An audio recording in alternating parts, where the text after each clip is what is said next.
Alright, this is the December solstice. Sunrise for me looks about right. This is the zenith on the same day. Looks about right. And this is sunset, December 21st, solstice at 5:43. Looks about right. So this is March sunrise and my March zenith and sunset on March 21st looks something like that, about 7 o'clock. This is June. It's my sunrise. Looks about right. It's way in the north. And this is the zenith. Note, during the summer, it gets extremely hot here. Look where the sun is. Right above that little mass of land. That's where I'm at. Makes sense. Sun is right overhead. It's super hot in the summer. This concurs with my experiences. And the sun sets late, 8:30. Doesn't get dark till 9:30. You can see how that would happen here. This is September equinox, sunrise, looks about right. Zenith, just about where the sun is. And sunset. I don't see much of a problem with this, at least from where I live. Makes sense. The sun's overhead, circling. I think this is interesting what the moon does here. The moon is sometimes on the outside of the sun and sometimes on the inside of the sun. That's interesting.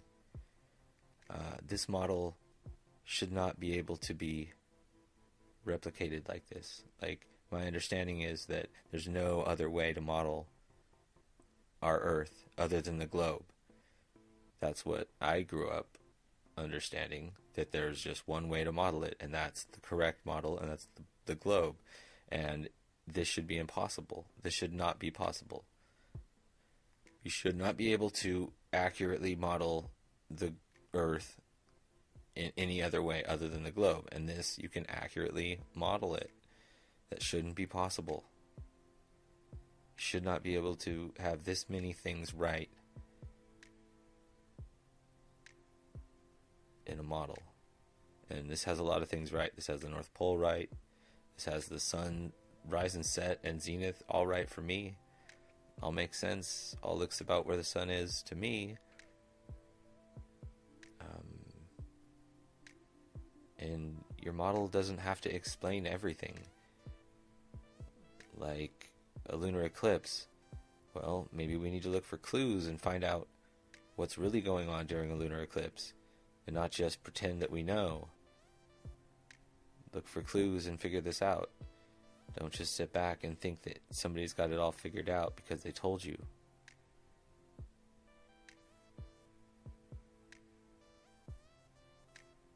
The sun is circling overhead.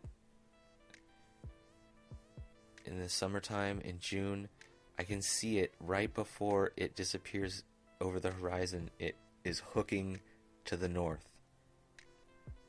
It sets more north and more north all the way till June at the solstice. It's the most northerly that it sets, and it's hooking just dramatically to the north. It's weird. And I can tell that's what the sun's doing. The sun appears as if it rises and appears as if it sets. It doesn't really rise and set. It's just going overhead.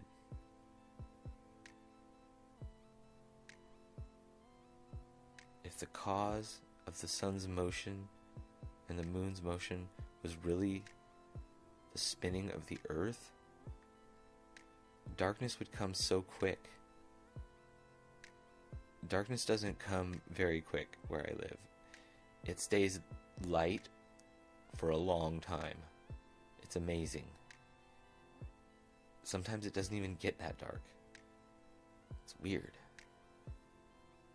So I see nothing wrong with this model. Well, I mean, I see too many things right with this model to discount it.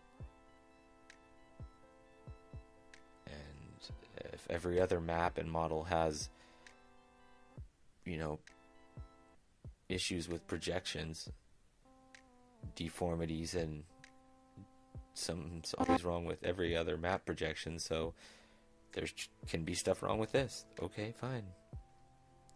There's imperfections. But this is an easy way to model what's going on.